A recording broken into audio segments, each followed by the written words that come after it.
Chapter 13 of Pride and Prejudice. Recording by Elizabeth Klett. Pride and Prejudice by Jane Austen. Chapter 13. "I hope, my dear," said Mr. Bennet to his wife as they were at breakfast the next morning, "that you have ordered a good dinner to-day, because I have reason to expect an addition to our family party." "What do you mean, my dear? I know of nobody that is coming, I am sure, unless Charlotte Lucas should happen to call in, and I hope my dinners are good enough for her. I do not believe she often sees such at home." "The person of whom I speak is a gentleman, and a stranger." Mrs. Bennet's eyes sparkled. "A gentleman and a stranger! It is Mr. Bingley, I am sure. Well, I am sure I shall be extremely glad to see Mr. Bingley. But, good Lord, how unlucky! There is not a bit of fish to be got to-day. Lydia, my love, ring the bell. I must speak to Hill this moment." "It is not Mr. Bingley," said her husband. "It is a person whom I never saw in the whole course of my life." This roused a general astonishment, and he had the pleasure of being eagerly questioned by his wife and his 5 daughters at once. After amusing himself some time with their curiosity, he thus explained: "About a month ago I received this letter, and about a fortnight ago I answered it, for I thought it a case of some delicacy and requiring early attention. It is from my cousin, Mr. Collins, who, when I am dead, may turn you all out of this house as soon as he pleases." "Oh, my dear," cried his wife, "I cannot bear to hear that mentioned. Pray do not talk of that odious man. I do think it is the harshest thing in the world that your estate should be entailed away from your own children, and I am sure if I had been you, I should have tried long ago to do something or other about it." Jane and Elizabeth tried to explain to her the nature of an entail. They had often attempted to do it before, but it was a subject on which Mrs. Bennet was beyond the reach of reason, and she continued to rail bitterly against the cruelty of settling an estate away from a family of 5 daughters, in favour of a man whom nobody cared anything about. "It certainly is a most iniquitous affair," said Mr. Bennet, "and nothing can clear Mr. Collins from the guilt of inheriting Longbourn. But if you will listen to his letter, you may perhaps be a little softened by his manner of expressing himself." "No, that I am sure I shall not, and I think it is very impertinent of him to write to you at all, and very hypocritical. I hate such false friends.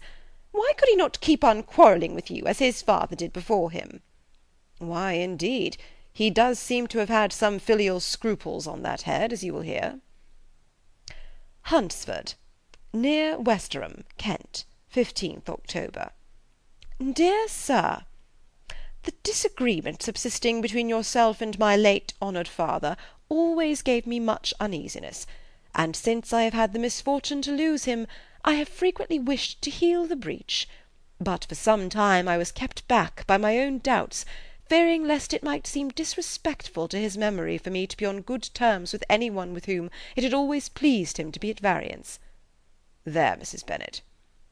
My mind, however, is now made up on the subject, for having received ordination at Easter, I have been so fortunate as to be distinguished by the patronage of the Right Honourable Lady Catherine de Bourgh, widow of Sir Lewis de Bourgh, whose bounty and beneficence has preferred me to the valuable rectory of this parish, where it shall be my earnest endeavour to demean myself with grateful respect towards her ladyship, and be ever ready to perform those rites and ceremonies which are instituted by the Church of England. As a clergyman, moreover, I feel it my duty to promote and establish the blessing of peace in all families within the reach of my influence, and on these grounds I flatter myself that my present overtures are highly commendable, and that the circumstance of my being next in the entail of Longbourn estate will be kindly overlooked on your side, and not lead you to reject the offered olive branch. I cannot be otherwise than concerned at being the means of injuring your amiable daughters, and beg leave to apologize for it, as well as to assure you of my readiness to make them every possible amends. But of this hereafter. If you should have no objection to receive me into your house, I propose myself the satisfaction of waiting on you and your family Monday, November 18th, by 4 o'clock, and shall probably trespass on your hospitality till the Saturday se'nnight following, which I can do without any inconvenience, as Lady Catherine is far from objecting to my occasional absence on a Sunday, provided that some other clergyman is engaged to do the duty of the day. I remain, dear sir, with respectful compliments to your lady and daughters, your well-wisher and friend, William Collins. At 4 o'clock, therefore, we may expect this peace-making gentleman, said Mr. Bennet, as he folded up the letter. He seems to be a most conscientious and polite young man, upon my word, and I doubt not will prove a valuable acquaintance, especially if Lady Catherine should be so indulgent as to let him come to us again.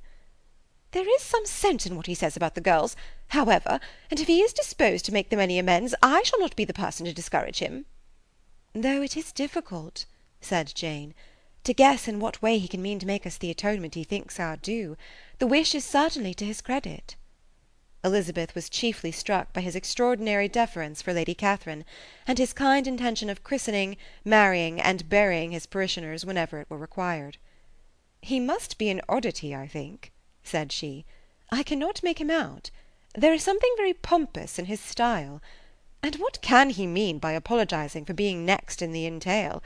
We cannot suppose he would help it if he could. Could he be a sensible man, sir?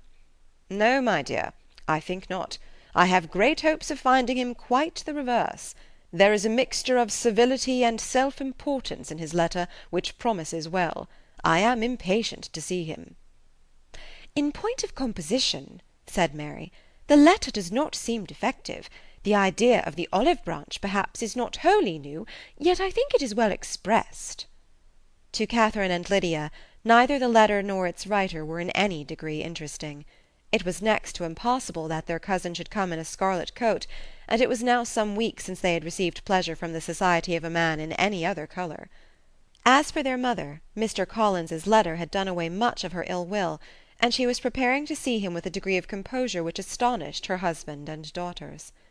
Mr. Collins was punctual to his time, and was received with great politeness by the whole family.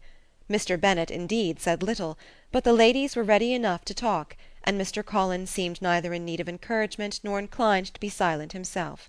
He was a tall, heavy-looking young man of 25. His air was grave and stately, and his manners were very formal. He had not been long seated before he complimented Mrs. Bennet on having so fine a family of daughters, said he had heard much of their beauty, but that in this instance fame had fallen short of the truth, and added that he did not doubt her seeing them all in due time disposed of in marriage. This gallantry was not much to the taste of some of his hearers, but Mrs. Bennet, who quarrelled with no compliments, answered most readily. You are very kind, I am sure, and I wish with all my heart it may prove so, for else they will be destitute enough. Things are settled so oddly. You allude, perhaps, to the entail of this estate. Ah, sir, I do indeed. It is a grievous affair to my poor girls, you must confess. Not that I mean to find fault with you, for such things I know are all chance in this world. There is no knowing how estates will go when once they come to be entailed. I am very sensible, madam, of the hardship to my fair cousins, and could say much on the subject, but that I am cautious of appearing forward and precipitate. But I can assure the young ladies that I come prepared to admire them. At present I will not say more, but perhaps when we are better acquainted—" He was interrupted by a summons to dinner, and the girls smiled on each other. They were not the only objects of Mr. Collins's admiration. The hall, the dining-room, and all its furniture, were examined and praised, and his commendation of everything would have touched Mrs. Bennet's heart, but for the mortifying supposition of his viewing it all as his own future property. The dinner, too, in its turn, was highly admired, and he begged to know to which of his fair cousins the excellency of its cooking was owing.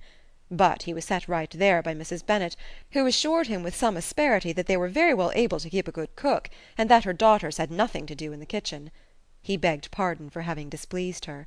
In a softened tone she declared herself not at all offended, but he continued to apologize for about a quarter of an hour. Chapter 13